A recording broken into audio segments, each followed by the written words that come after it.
Yet, when all love and hope are vanished, every moment seems an age, like language uttered in a dream, and such feebleness of limbs still. Deep, restless memory never dies, just waits and mocks cold time's destructive wave, knowing, some day, how proud the injured heart will be. With Bruce shuffling happily beside me, we made our way past the Gothic spires. He looked stifled, but proud to be alive, huddled up like an Eskimo in a filthy old coat he'd found, only his eyes and greasy fringe visible above the turned-up collar. The door of a restaurant opened, and the faint whiff of roast pork brought a pang of yearning to the top of my stomach. We moved along, glancing without much interest at the things in the shop windows. Perfume, silk, ties and shirts, diamonds, porcelain, kitchenalia, finely bound books. Then a quaint antique shop. I've always liked antique shops. This one had the most unusual mannequin standing in the window. I stopped to look at it briefly and turned to go on. I don't know what it was, but I checked, looked back, and suddenly I was overcome with an uneasiness, a profound movement of the memory, a distant recollection of someone somewhere that I'd seen before. I think it was the inscrutable expression on her face, and the look in her eyes that suggested she might become easily attached to strangers in an emotional way. I pulled Bruce back by the sleeve and looked again. There she was, in a landscape, standing by a stream, completely still with the sky swirling and twisting all around her. Attached to her foot, there was a little plug, and on it was written her name, Jane, circa 2090. Nothing else. In the Eternal City, very little was known with any certainty about von Klapp's most famous and widely copied plastic model, except that her name was Jane. Loose talk had led to a wealth of speculation. It's commonly accepted that she has been plagiarized by at least a dozen other morticians and used for a variety of commercial purposes, everything from selling used cars and stationery to modeling handbags and designer dresses. In spite of this, connoisseurs appear to agree that there could only be one human canvas that could retain that unmistakable aura. Her malleable smile was innovative in many ways, not least in its benefiting from the use of multiple polymers and a new line softening technique which utilized a prototype isocyanate glue and was called patinaffusia, von Klapp's greatest achievement. He had instilled such passion into her lifeless body that she appeared to represent a living, breathing woman, a mysterious woman who haunts me still. A work of beauty that provoked instant shocks of recognition from every passing shopper who happened to glance into the window of Wilfrid Bellizi's fine antiques on Arcadia Road. A connoisseur like you would say that she reduced the beauty of the Mona Lisa to the level of a second-class postcard from a package resort. But at the heart of any attempt to understand Jane lay a paradox. The most famous of all plastics was also the one about which most knew virtually nothing with any clarity. As an antidote to all the lavish words that have been penned about her over the years, experts began with a down-to-earth description of her verifiable physical attributes and the technology employed to keep her in the world. As far as they knew, the young woman, approximately 25 years of age, died in a road traffic accident. That much was clear. The light rear shunt that the rare piece of auto exotica her celebrity partner was driving had caused a single fracture to a single vertebra in her neck, which had severed the spinal cord. Death was instantaneous, painless.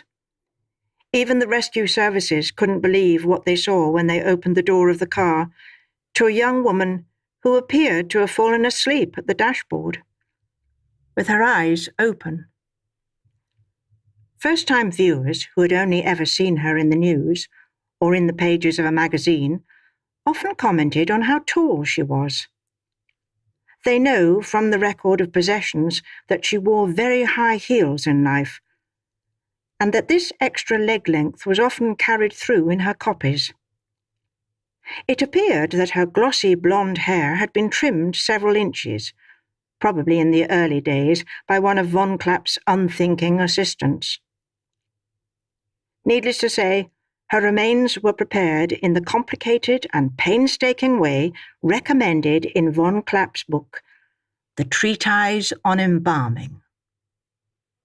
According to chapter and verse, the primary infusion of mastic should be saturated with the essence of lily. This would have been followed by 2 or 3 pints of a solution of alcohol and the isocyanate mixed with mercury chloride. And then, finally, there was the pint of boiled linseed pumped into her under high pressure. Once the surface of her skin was completely dry, she would be washed down with the suds of antibacterial soap, this being to remove any traces of greasy fingerprints, and then coated with varnish. Finally, Jane, who had been one of von Klapp's most treasured showpieces, would have been buffed to the edge of life with a high-speed drill, fitted with a lamb's wool pad.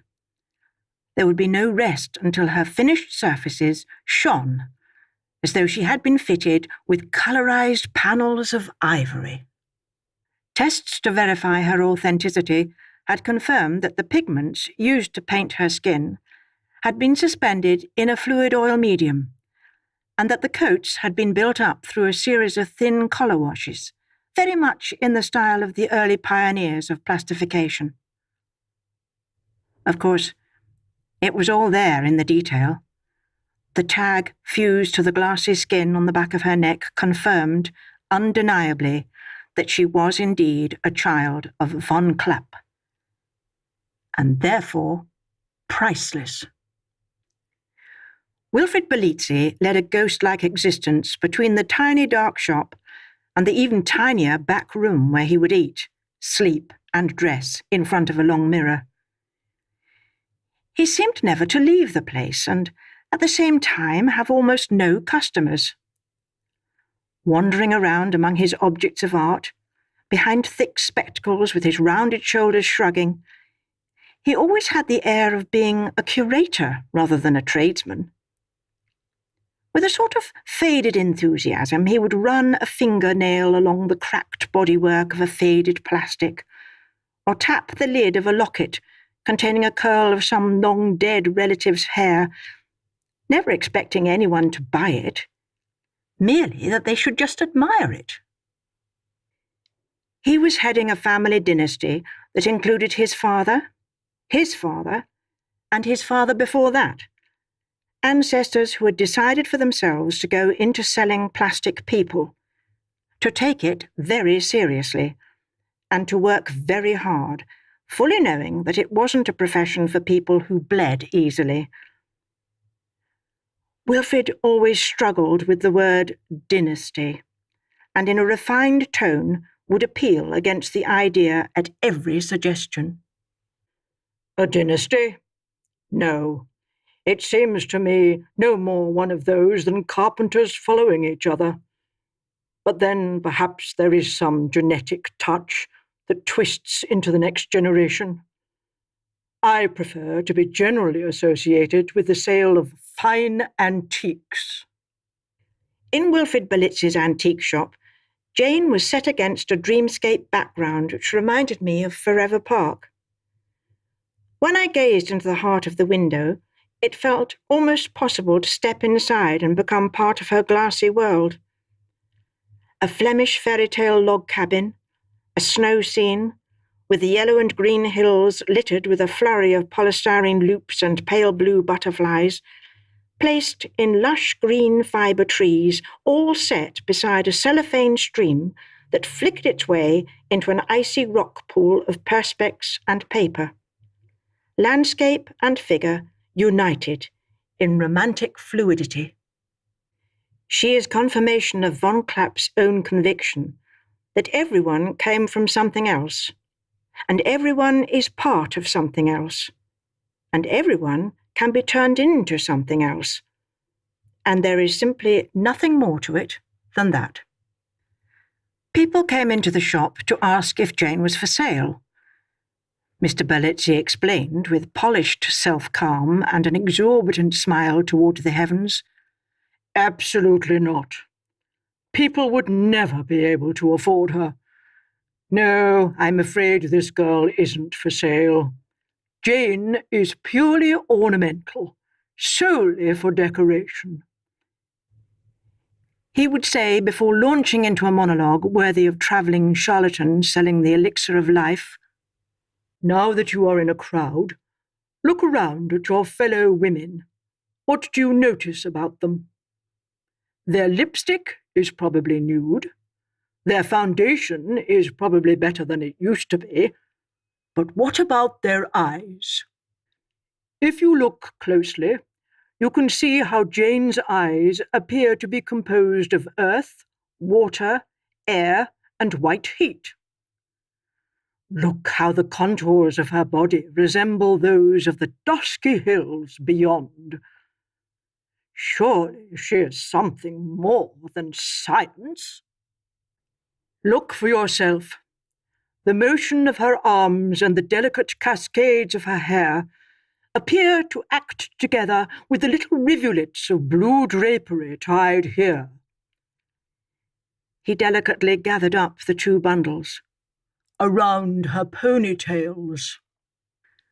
To fully expose the goods inside the shop, Berlitzi pulled back the window curtain, cleared his throat, and once the crowd had increased sufficiently in numbers, turned up the volume.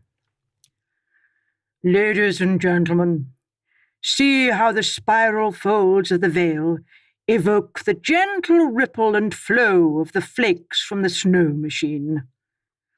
Ladies and gentlemen, I give you Jane, a true work of art, the perfect reflection of life itself." The great man himself eliminated his hard edges with the words. Berlitzi opened a book, cleared his throat, and read from its waxy pages. "Dear immortalist, do not leave your bodies with stiff lines around the eyes and mouth.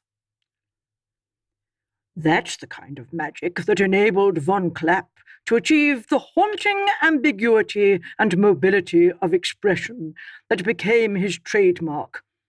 As with all of his works, Jane is signed, dated, and stamped on the swing ticket as an authentic body core product." It was all very well, yet nobody there seemed to know where she came from originally. She just stood and waited. Her true identity unverifiable. There were no extant sketches, blueprints for a final pose, no mention of her anywhere in Wilfrid's voluminous purchasing books, no evidence of a commission or record of payment, no providence at all. Just the finished skin to prove that she has slipped through the fingers of the master craftsman. The eyebrows were not completely natural. They appeared to grow lightly in some areas, as though tweezered to follow the pores of the skin. But how else could her eyes still have that inborn lustre and moistness around them? Those long lashes, and all of those blushing, rosy, pearlescent, rinsed blessings, like soft kisses on her skin, kisses that could only be created through the greatest delicacy of execution. Exactly as in life, her nose had been very lightly painted, and on closer scrutiny appeared to be softly dusted. Where the redness of her lips diminished, her mouth fused with the flesh tones of her face, and rather than just paint, her smile appeared to be a living smile. It was almost as though Von Klapp had employed court jesters and musicians to keep her full of merriment as he worked away, had them cheer away the melancholy that embalmers usually give to their plastic people. As a result, there was something so pleasing it seemed divine rather than human. The church took a particular interest, conspiring to suppress knowledge of her true status, whatever that was. As far as they were concerned, she was a deeply spiritual figure.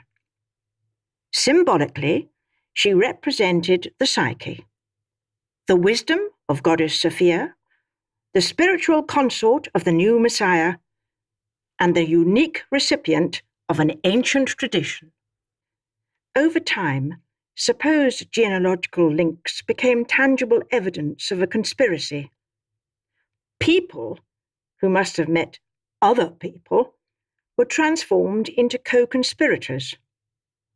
Anagrams were wielded as coherent proof, and no smoke is left to drift without fuel being dashed into its conspiratorial bonfire.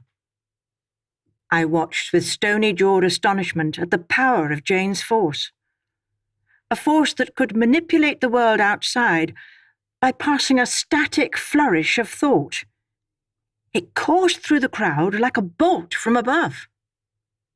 Since Berlizzi seemed to regurgitate familiar gems of alternative history, leaping from one topic to another, using coincidences of names and places as the sole stepping stones of truth, some skeptics believed that her scant history was dreamt up to give her some kind of providence, and that some of the symbols had been drawn from earlier traditions to increase her value.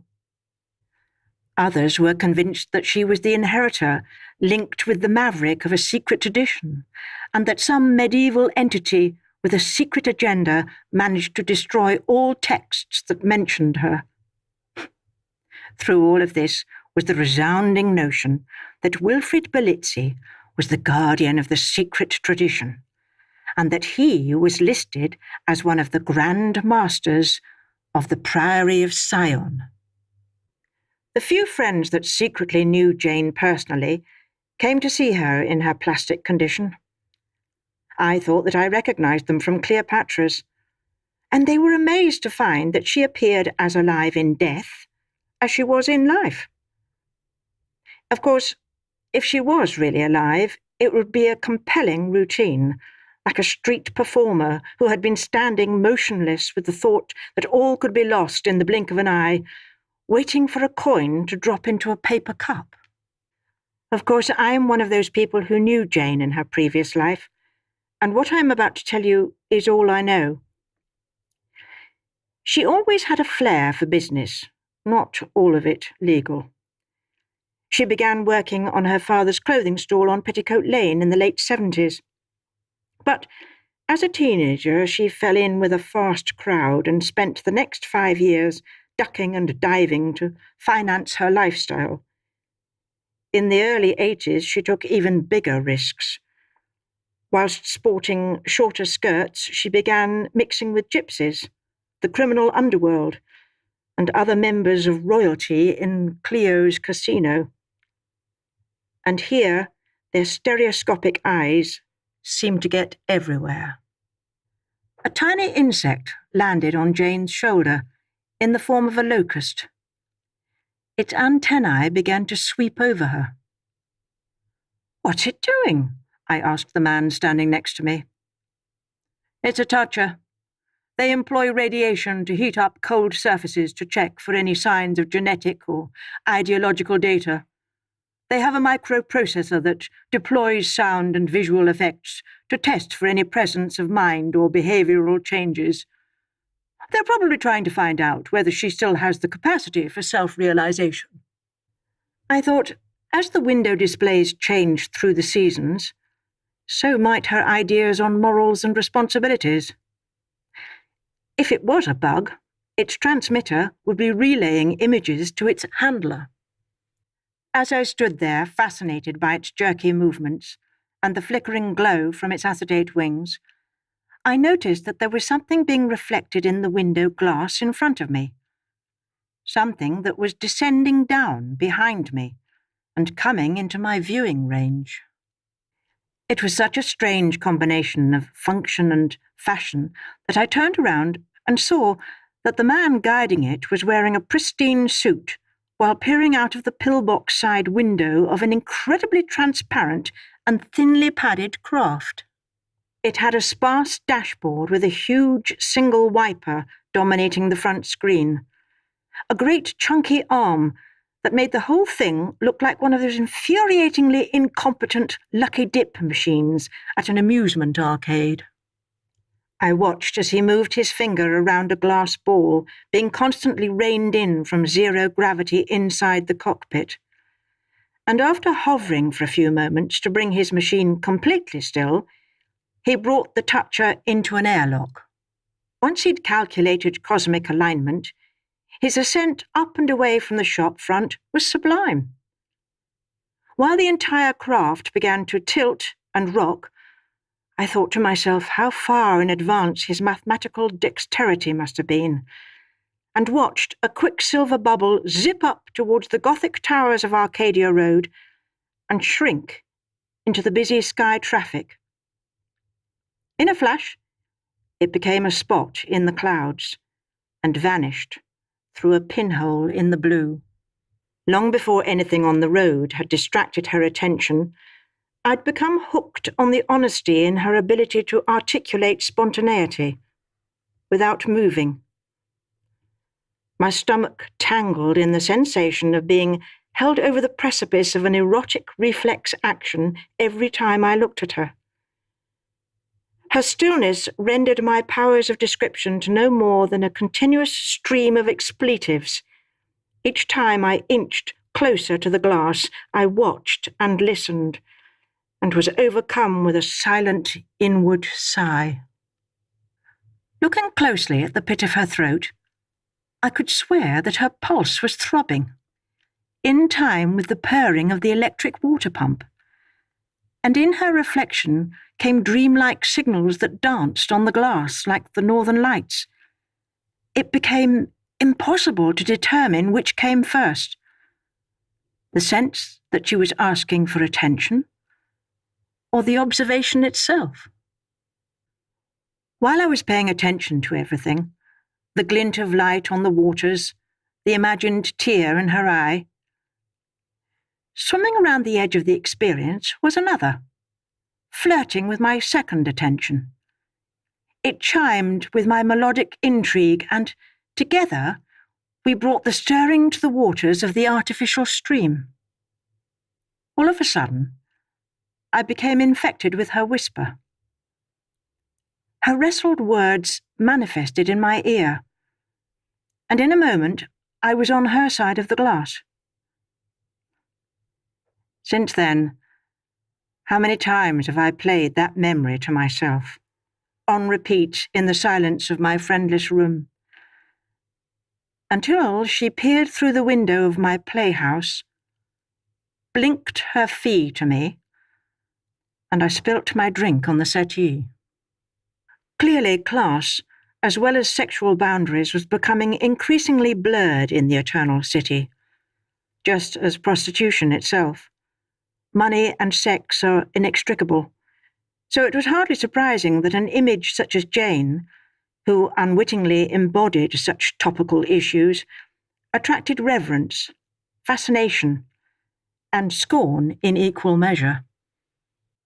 Before meeting with her, visitors felt acquainted. Although slightly out of time, weirdly she was a contemporary girl for many, the sort they could meet on any Saturday evening on the streets, on her way to a pom-pom workout, or a kitsch parade of disco divas, with narrow hips and faded jeans, abandoned by one god in her century and awakened in another world, all ready for the next. Unfortunately, right behind her, the rest of the shop was taking a different route.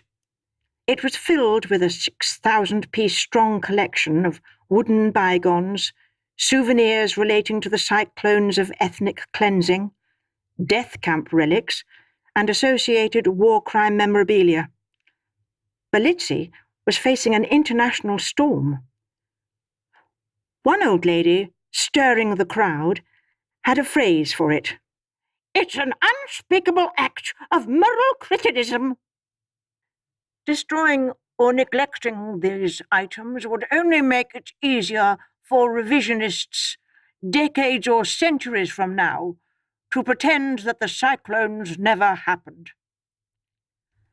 I'd seen the other shops that offered plastic pets and hybrids, with some models being accompanied by photographs of their previous lives. This old lady was clutching a photograph of her own father, David Grundmann, serial number 9489, and insisted that she would find him at whatever cost. There were many professional critics who delighted in pouring scorn on Jane and the fatuous window display, and yet, in the same column space, they would express utter bewilderment. The indolence and luxury of the handsome doggy in a carriage, and the cat with its staring eyes and phallically upright tail, bound to attract attention. The crowd peered deeper into the window, while Belitzi used a feather duster to whisk away any traces of fluff from her stiff shoulders.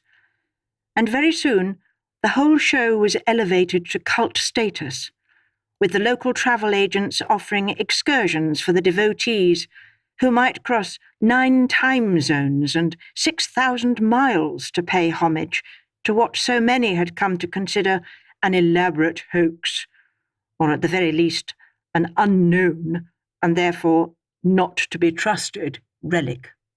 Others were more bullish, claiming that Belitzi was the receiver of stolen goods, and then pushed their way to the front of the crowd to look on like voyeurs with fetishful eyes. And then, of course, there were the religious fanatics, who queued all morning for the freeze-dried commemorative trinkets, granules of Jane that came in a glass vial and could be inked into a tattoo. Belitzi didn't seem to care much for these types. He had adapted well to living in a land where so many of its people defined themselves by religion that he would never risk exhausting himself with demonstrations to prove the non-existence of God. He just knew that it didn't work for him. In high school science lessons, he would turn up the flame on the Bunsen burner to try and find him, and then saw that as a blueprint for his own life, living it in the fast lane born into the old days of the Eternal City, when the saying, "putting the cart before the horse," meant just that. His view was that even if God did exist, it would make no difference to his point of view. In his world, everything was permitted anyway.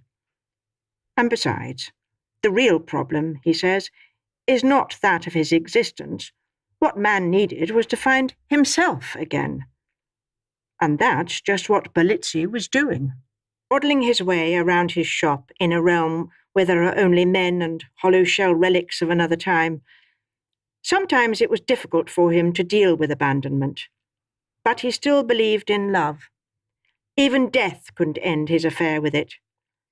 His wife was gone with just 3 words: malignant, inoperable, advanced.